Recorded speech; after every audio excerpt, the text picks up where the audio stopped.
नमस्कार, मैं आरबी सिंह यादव और आप देख रहे हैं मेरा YouTube channel RB Singh Yadav editor. आज सुप्रीम कोर्ट की बात करेंगे क्योंकि सुप्रीम कोर्ट ने एक बड़ा अहम फैसला दिया है। संभल में जो कांड हुआ था और चंदौसी की जो जामा मस्जिद थी उस पर लोकल अदालत ने जो सर्वे कराने का आदेश दिया था, उसके बाद जो दंगा हुआ उसमें 5 लोग मारे गए, उस पर आज सुनवाई की और सुनवाई के बाद पहली बात तो सुप्रीम कोर्ट ने निचली अदालत के सारे आदेशों पर, सारी कार्रवाई पर रोक लगा दी है। और उसके बाद बहुत सारी बातें हुई। इसकी व्याख्या हम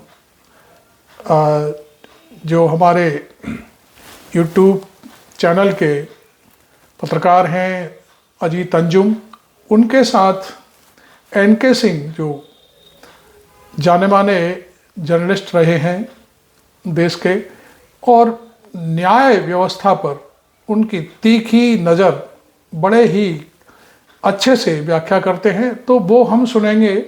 और उसके बाद फिर हम बीच बीच में आपको बहुत सारी और भी चीज़ें सुनवाते दिखवाते रहेंगे। तो पहले हम चलते हैं अजीत अंजुम के पास और फिर वहाँ पर एनके सिंह ने जो बड़ी बारीकी से इन सारी चीज़ों की व्याख्या की है वो सुनते हैं, जिससे आपकी भी समझ में आए। और हम तो पहले समझ ही चुके हैं, तो बाकी हम चलते हैं। अब देखिए अजीत भाई के साथ। साहब, पहले तो आपकी त्वरित प्रतिक्रिया कि सुप्रीम कोर्ट में जो हुआ और जो सुप्रीम कोर्ट ने निर्देशित किया उसके मायने। इसमें हिंदू पक्ष को एक बड़ी राहत, मुस्लिम पक्ष को एक बड़ी राहत मिली है और शायद हिंदू पक्ष अपना वो कर रहा है कि जैसे होता है कि भोजपुरी में कहा जाए उतून पे लाठी आड़ना, तो ये हिंदू पक्ष के लिए कोई राहत नहीं है बल्कि एक बड़ी राहत है मुस्लिम पक्ष के। इसको गौर से देखें। अभी आपने जो इबारत पढ़ी जो सुप्रीम कोर्ट ने कहा और सीजेआई ने कहा, उसके पहले एक सेंटेंस और कहा था। वो ये था कि though I have my reservations about district courts and trial courts order, मतलब मैं उस जो ऑर्डर हुआ है उस पे मेरा रिजर्वेशन है, लेकिन इस स्टेज पे आप कुछ नहीं। तो उसके बाद उन्होंने जो आपने पढ़ा वो कहा था, और रिजर्वेशन क्यों ना हो, आपने एक्स पार्टी ऑर्डर दे दिया और ऑर्डर दे दिया उसको तामील और बिना दूसरे पार्टी को सुने। दुनिया में ना ये एलएलबी के फर्स्ट ईयर में पढ़ाया जाता है कि दोनों पार्टीज को, और कोर्ट के जो स्टूडेंट्स का ये बेसिक नियम है कि आप दोनों पार्टियों को सुनते हैं। आप मेरे घर पे चले आए, मेरा घर, इनका जो है घर वो मेरा है, और कोर्ट ने कह दिया आज आप जरा जाके देख लो, पता कर लो। आपने मुझसे पूछा भी नहीं और उसके कहने पे जो दावा कर रहा है आपने ऑर्डर इशू कर दिया। तो मुझे लगता है कि ट्रायल कोर्ट के खिलाफ स्ट्रिक्चर पास होने से कम होना नहीं चाहिए। ये जज जिसने ये दिया है ये पद पे बने रहे, ये मुझे लगता है कि बहुत ही एक वैसा होगा, इसलिए स्ट्रिक्चर पास होना चाहिए क्योंकि ये बेसिक फंडामेंटल। एक बार फिर दर्शकों को समझा दे, आपने सही पॉइंट उठाया कि अगर सीजेआई ये कहते हैं कि we have some reservations on the orders, इसका मतलब जो ऑर्डर हुआ सिविल कोर्ट सर्वे का, ट्रायल कोर्ट की तरफ से, और वो सर्वे का ऑर्डर 12:00 पर ये कोर्ट में जाते हैं, 2.5 घंटे में ऑर्डर हो गया और सेम डे सर्वे के लिए टीम पहुंच गई, तो उस ऑर्डर और एक्स पार्टी, सबसे आम एक्स पार्टी उसको कहा जाता है लीगल टर्म में, एक तरफा, मतलब दूसरे पक्ष को सुना नहीं गया, दूसरे पक्ष के वकील मौजूद नहीं थे, उनकी कुछ भी बात दर्ज नहीं हुई, एक तरफा एक्स पार्टी सुप्रीम कोर्ट का, माफ करें लोअर कोर्ट की तरफ से ये सर्वे का ऑर्डर, और सुप्रीम कोर्ट के सीजेआई का कहना we have some reservations on this orders. इसका मतलब सही आप कह रहे हैं इनके सिंह साहब, एक तरह से स्ट्रिक्चर हो गया लोअर कोर्ट के लिए। जी नहीं, मतलब रिजर्वेशन है, सुप्रीम कोर्ट कह रहा और ट्रायल कोर्ट, ये तो जुरिस्प्रूडेंस का बेसिक सिद्धांत है, नेचुरल लॉ का ये बेसिक सिद्धांत है कि आप दोनों पार्टीज को सुनते हैं, वो भी सिविल केस में। तो सिविल केस में आपने बिना सुने उसको एक ऑर्डर इशू कर दिया, और जो दूसरा पहलू देखिए, आपने ऑर्डर सर्वे का दे दिया और सर्वे के लिए एक कमिश्नर भी अपॉइंट कर दिया। कमिश्नर वहां जाता है और डीएम से मिलता है, और डीएम साहब हमारे इतने अलर्ट होते हैं कि सीधे पुलिस प्रोवाइड कर देते हैं, और पुलिस पुलिस सर्वे के लिए पहुंच जाती है। जबकि उस सर्वे के लिए ऑर्डर में 19 तारीख के ऑर्डर में 29 तारीख तक का दिन था, मतलब 10 दिन। लेकिन फास्ट ट्रैक में कोर्ट कमिश्नर डीएम के पास गया, डीएम भी उतने ही फास्ट ट्रैक में दल बल के साथ उन्होंने सर्वे के लिए भेज दिया। उस पहलू पर आगे सिंह साहब आगे भी एक बार जब सुप्रीम कोर्ट के बाकी चीज की भी जरा व्याख्या करें कि अब इनके पास क्या विकल्प है। इन्होंने कहा कि बट इट इज नॉट मतलब उन्होंने कहा कि आप हाई कोर्ट के जुडिस्डिक्शन में जाएं और उसके बाद हाई कोर्ट 3 दिन में इस पर अपील पेंडिंग न रखे, 3 दिन में इसको अपील को लिस्टिंग करे। अब जरा इसका मतलब बताइए क्या उसमें एक सेंटेंस कहा है सुप्रीम कोर्ट ने कि हम केस की मेरिट पे अभी नहीं जा रहे हैं, और इसको करके उसने डाइवर्ट हाई कोर्ट की तरफ कर दिया है, जो बहुत बेसिक चीज है कि सिविल मैटर है। अच्छा, होता क्या है, जिससे शांति भंग की आशंका हो सकती है वो सुप्रीम कोर्ट ने दोनों ऑर्डर्स दे दिए हैं। वो सीधे कहा है ट्रायल कोर्ट को कि आप कोई भी ऑर्डर इसके बाद नहीं इशू करेंगे। पहला ये डिस्ट्रिक्ट अथॉरिटी से कहा है कि आप शांति वो न करें, और तीसरा जो इंपॉर्टेंट है, ये रिपोर्ट लीक नहीं होगी, ये सील्ड कवर में ही दी जाएगी। तो सीधा मतलब है कि लॉ एंड ऑर्डर इस समय सुप्रीम कोर्ट का मेन कंसर्न था, इसलिए उसने वो दोनों ऑर्डर्स पास किए कि सील्ड कवर में होगा, हाई कोर्ट में जाइए, ट्रायल कोर्ट तब तक कोई भी आगे कदम नहीं लेगा। अब हाई कोर्ट में जाएगा, लेकिन गौर कीजिएगा, अपने यहां से केस नहीं हटाया, केस खारिज नहीं, केस उन्होंने पिटीशन खत्म नहीं किया है। उन्होंने कहा ये पिटीशन हमारे पास रहेगा, इसका मतलब कि हाई कोर्ट में भी ये रहेगा कि तुम सुनो, ये प्रक्रिया है, लेकिन इसके बाद भी हम सुनेंगे। ये इसका बेसिक लब्बुलवाव है। अब आज इसको गौर से समझिए। किसी केस में कभी होता है कि कोर्ट का सीधे ऑर्डर होता है कि आप जो लोअर कोर्ट में वो जाइए, प्रोसेस को फॉलो कीजिए, लेकिन आपको लोअर कोर्ट में जाने को भी कहा, मतलब हाई कोर्ट में, और साथ में ये भी कह दिया we will keep it pending, मतलब हमारे पास भी है, हम भी नजर रख रहे हैं क्या हाई कोर्ट में क्या हो रहा है, क्या होता है। तो लिहाजा ये केस सीज नहीं हुआ है सुप्रीम कोर्ट में, ये केस उसी तरह बना हुआ है, और हाई कोर्ट को ये कहा है कि आप इसको अनवरत पेंडिंग नहीं रखेंगे, जैसे ही ये फाइल होगा आप 3 दिन के अंदर इसकी लिस्टिंग करेंगे। मतलब कि हाई कोर्ट को अपना रुख क्लियर करना पड़ेगा। अब यहाँ पे क्या है, उसकी वजह क्या है, सुप्रीम कोर्ट ने ये किया क्यों? हाई कोर्ट संभल का केस देखे, लेकिन इस बीच सुप्रीम कोर्ट के पास जो बड़ा कई केसेस लगातार आ रहे हैं, जैसे कि अभी आपने देखा कृष्ण जन्मभूमि मथुरा का है, यह भी केस हाई कोर्ट में है। ज्ञानवापी का ऑलरेडी है, आपके अजमेर शरीफ का आने जा रहा है, कल परसों तक वो भी आ जाएगा। सुप्रीम कोर्ट ये जानता था कि ये सारे केस हमारे पास आने जा रहे हैं। अब सुप्रीम कोर्ट के लिए है क्या, ये ऑर्डर तो उन्होंने स्पेसिफिक इशू किया है, लेकिन जब अगली 6 तारीख के बाद जो पहला वीक होगा विंटर वेकेशन के बाद, तो उसके बाद उन्होंने रजिस्ट्री से कहा है कि आप 1 हफ्ते के बीच में ये डेट लगाइए।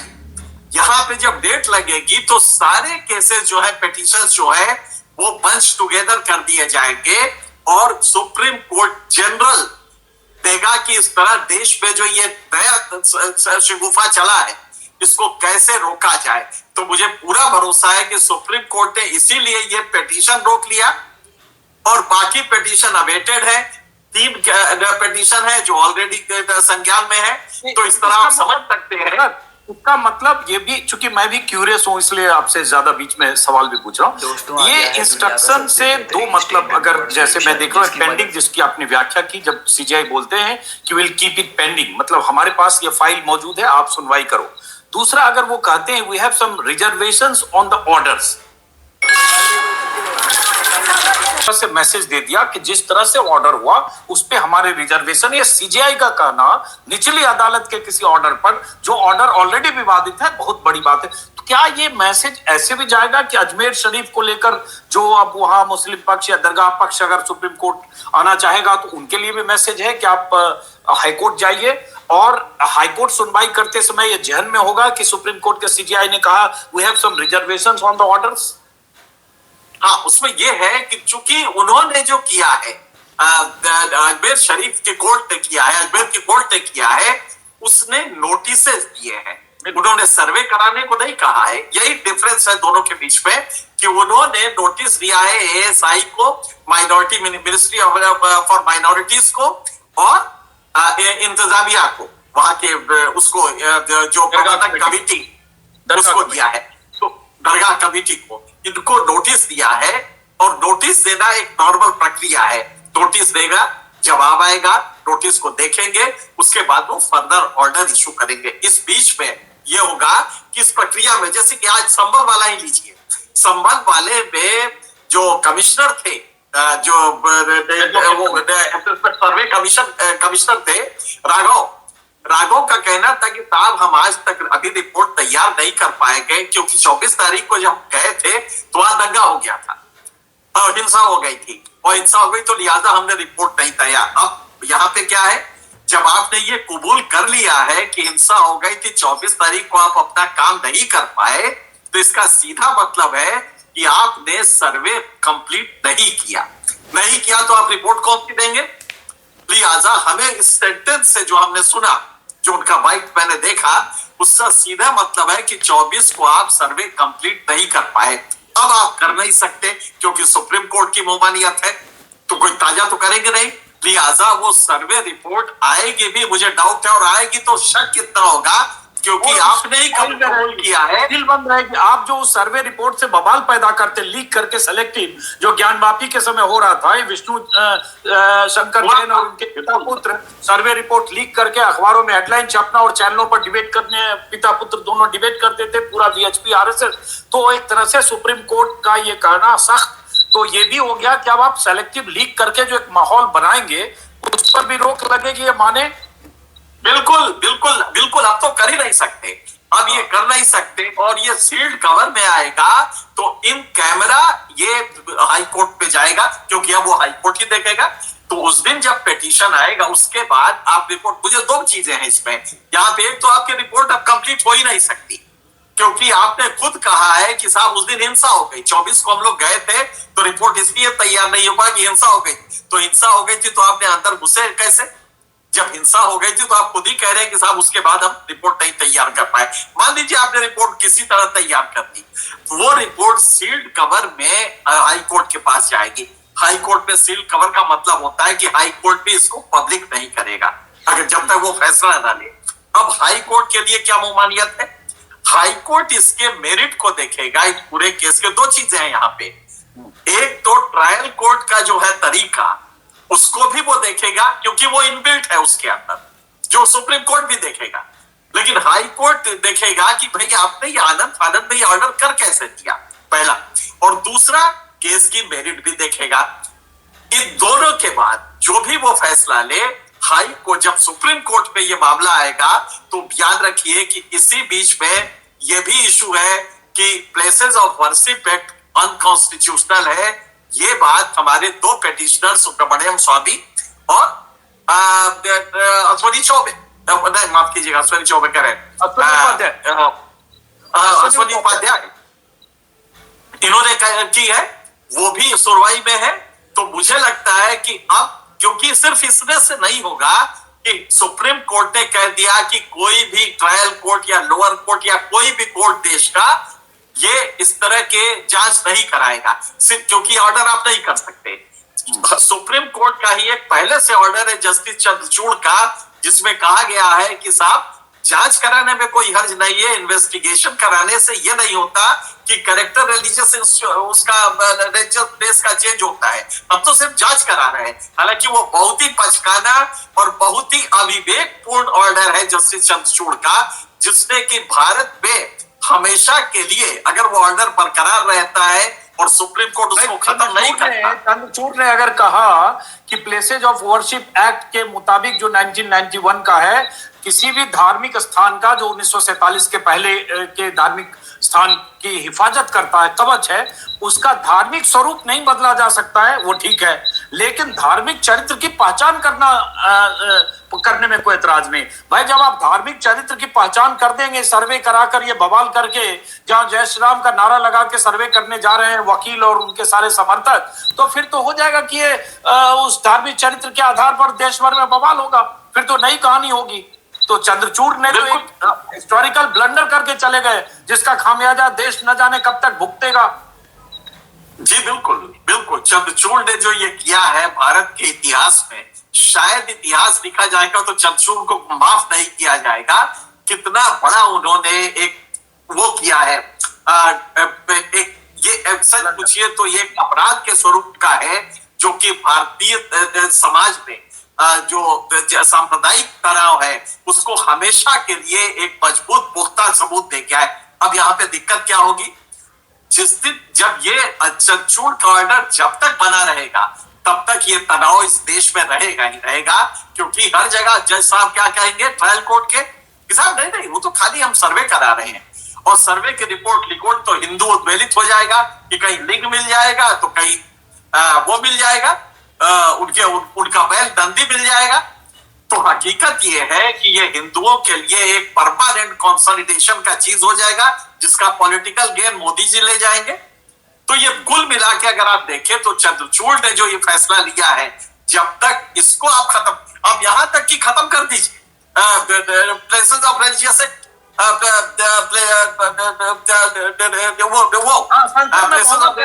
बदल दीजिए, खारिज कर दीजिए, आपके पास अधिकार है, वो कर दीजिए, वही रास्ता अगर करना है। आप प्लेसेस ऑफ वर्शिप एक्ट को खत्म भी करते तो भी ये बना रहेगा। मेरी चिंता ये है, उसको गहराई से अगर आप देखें तो कहा जाएगा कि साहब प्लेसेस ऑफ वर्शिप एक्ट खत्म हो गया, अब तो कोई दिक्कत ही नहीं, अब तो हम हर जगह जा सकते हैं। उस पे जब चंद्रचूड़ का ये 3 जज बेंच का ऑर्डर है कि साहब कैरेक्टर हम नहीं अल्टर कर रहे हैं, we are not altering the character of the religious place, we are simply determining as to what is the character of that religious place। हम सिर्फ सुनिश्चित कर रहे हैं, हम असेसमेंट कर रहे हैं उसका कैरेक्टर क्या है।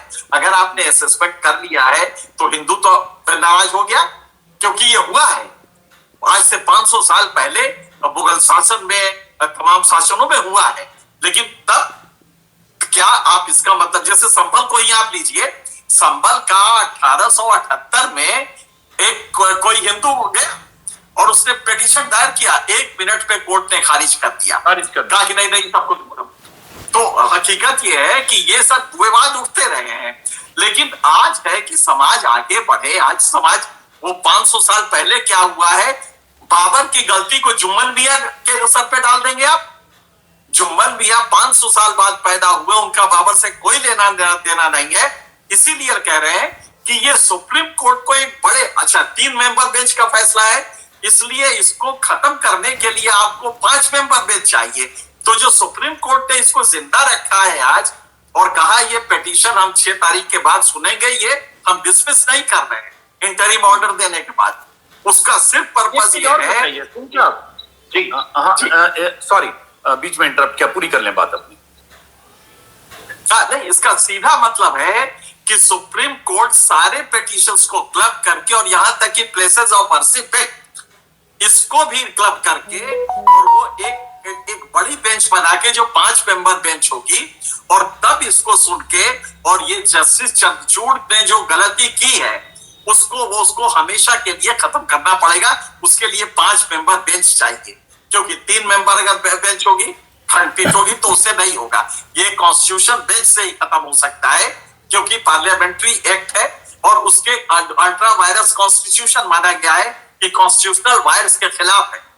तो इसको करने के लिए हमें लगता है कि एक 5 मेंबर की कॉन्स्टिट्यूशन बेंच गठित करनी पड़ेगी। इसीलिए नए सीजेआई ने ये कहा है कि साहब इसको हम जनवरी को रखते हैं। लेकिन अगर अब सीजीआई ने कहा till the matter is listed before HC, any further proceedings will be in terms of the order passed। अगली लाइन जो इंपॉर्टेंट है, जो आप कह भी रहे हैं, we have not expressed any opinion on merits of matter, relist in week commencing 6 January, parties may move applications if required। मतलब उन्होंने दरवाजे खोल के रखे हैं कि आप हाईकोर्ट में 3 दिन में लिस्टिंग कराइए, और उसके बाद भी पार्टी अगर चाहती है तो 6 जनवरी के बाद एप्लीकेशन मूव सुप्रीम कोर्ट कर सकती है। तो ये एक तरह से हाईकोर्ट के लिए भी संदेश है, और मॉनिटरिंग का एक तरह से है कि हमारी नजर है, हम अभी कुछ नहीं कर रहे हैं। ये आपने शब्द इस्तेमाल किया ये मॉनिटरिंग, बड़ी सटल मॉनिटरिंग है। ये हाई कोर्ट दुनिया के जो पूरे हिंदुस्तान के जो ट्रायल कोर्ट इस समय कर रहे हैं उनके लिए, कि वो जैसे ही पिटीशन आया, और ये विष्णु और उनके पिताजी ये दोनों तो लगातार इसी में लगे हैं। आपने देखा राम मंदिर से लेके आज तक जितने भी ये मंदिर के विवाद हुए हैं सब में पिटिशनर यही रहे या वकील रहे हैं, बाप बेटा। तो हकीकत ये एक वेल प्लान्ड मूव चल रहा है कि ये 2 लाख जो मंदिर विश्व हिंदू परिषद कहता है या 40,000 कभी कभी कहा जाता है, इन सारे में एक नया, अच्छा इसका इसलिए नहीं कि मंदिर तो आप कहीं भी बनवा सकते हैं, लेकिन मस्जिद को ये बता के कि ये हिंदू मंदिर था और उसको हटवाएं, ये उनके लिए पॉलिटिकली बहुत बड़ा गेम है, जो संघ के लिए भी अच्छा है, मोदी जी के लिए भी अच्छा है और हिंदुवादी ताकतों के लिए भी अच्छा है। तो कोशिश ये है कि एक सस्टेन्ड मूव किया जाए, हर जगह की ट्रायल कोर्ट से ऐसे ऑर्डर ले लिए जाए, क्योंकि जस्टिस चंद्रचूड़ एक कर गए हैं, उसका एक अम्ब्रेला बना गए हैं और कह गए कि साहब ये तो सिर्फ हम डिटरमाइन कर रहे हैं, we are just ascertaining the character but we are not altering the character.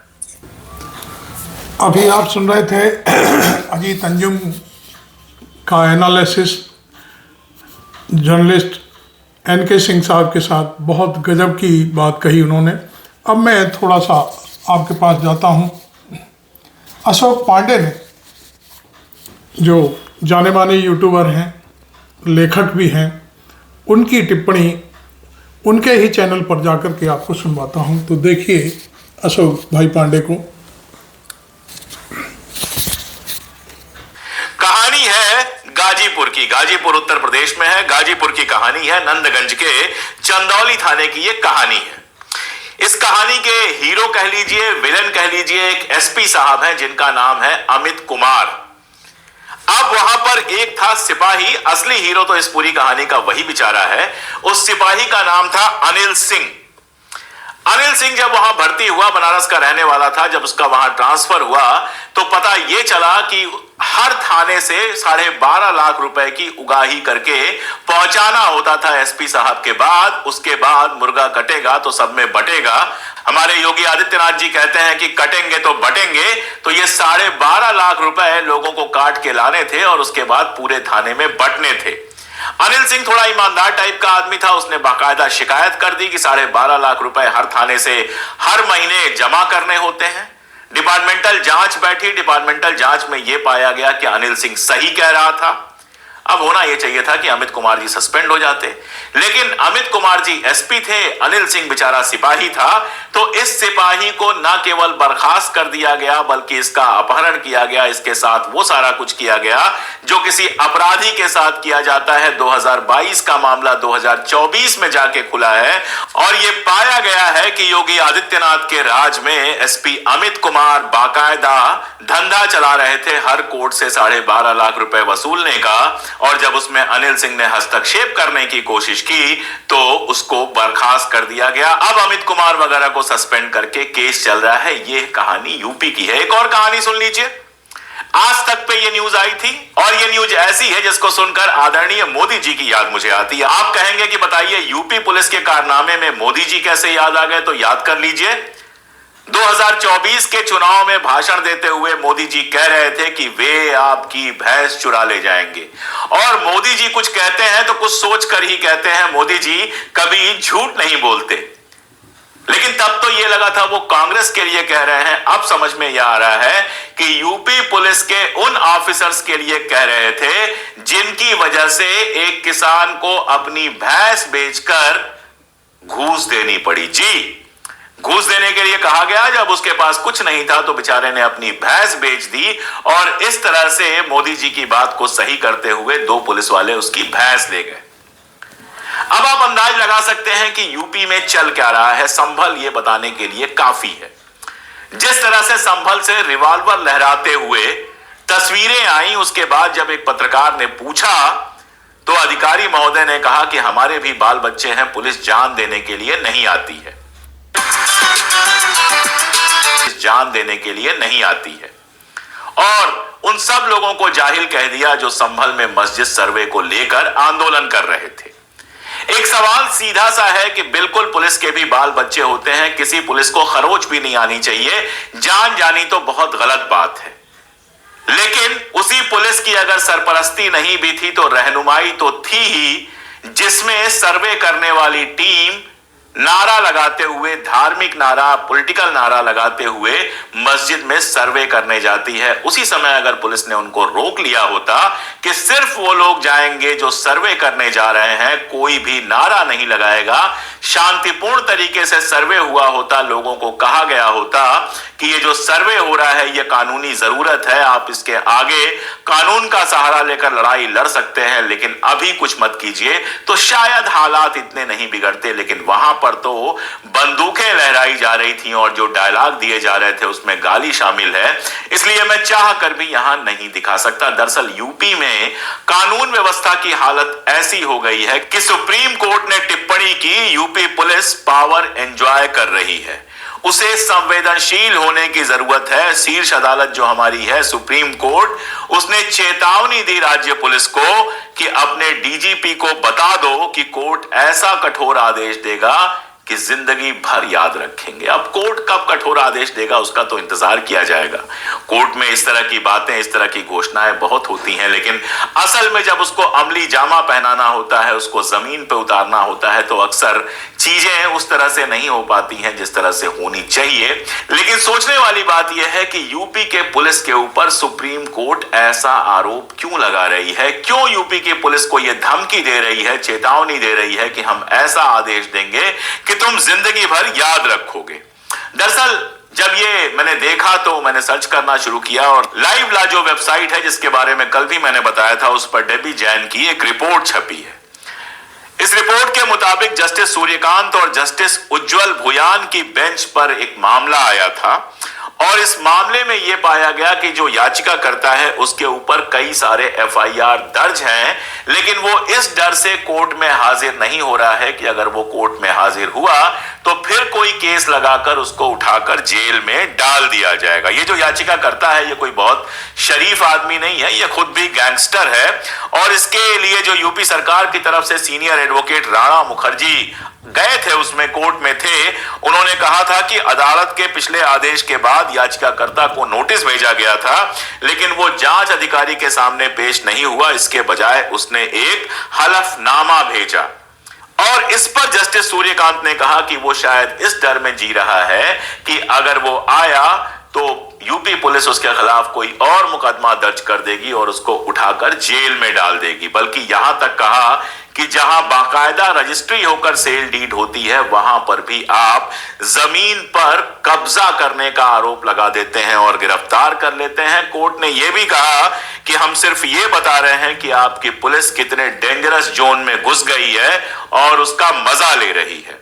सत्ता से कौन चूकना चाहेगा? कभी आप पुलिस की सत्ता संभाल रहे हैं, कभी सिविल कोर्ट की सत्ता संभाल रहे हैं, इसलिए आप मौज मस्ती कर रहे हैं। यानी सुप्रीम कोर्ट ने यूपी की पुलिस को कहा कि आप मौज मस्ती कर रहे हैं, आप मनमानी कर रहे हैं। सिविल कोर्ट में भी आपका ताकत चलती है, थाने में भी आपकी ताकत चलती है और दोस्तों ये सब तब होता है जब सरकार कमजोर हो जाती है या फिर सरकार एक एजेंडे पर काम करती है। पुलिस वाले समझ जाते हैं कि ये एजेंडा ही चलने वाला है, इस एजेंडे पर हमारा कोई विरोध नहीं होगा और वो एजेंडा पूरा करते हैं और उसकी आड़ में माल भी बनाते हैं और अपनी गुंडागर्दी भी जारी रखते हैं। एक बहुत प्रसिद्ध जज हुए हैं सुप्रीम कोर्ट के, उन्होंने एक जमाने में कहा था कि यूपी पुलिस जो है वो देश का सबसे संगठित आपराधिक गिरोह है। अब वो जमाना क्या था, किस वजह से कहा था, ये तो मुझे नहीं पता, लेकिन आज जो सुप्रीम कोर्ट ने टिप्पणी की है उसका मतलब भी लगभग ऐसा ही निकल रहा है। ऐसा क्यों हो रहा है?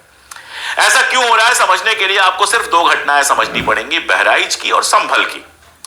बहराइच में एक जुलूस निकलता है, मुस्लिम इलाके से जुलूस निकलता है और वो जुलूस एक मुस्लिम के घर पे चढ़ जाता है और वहां जो धार्मिक झंडा लगा हुआ है उसको नोच के फेंक कर अपना भगवा झंडा लगाना चाहता है एक लड़का, उसको गोली मार दी जाती है।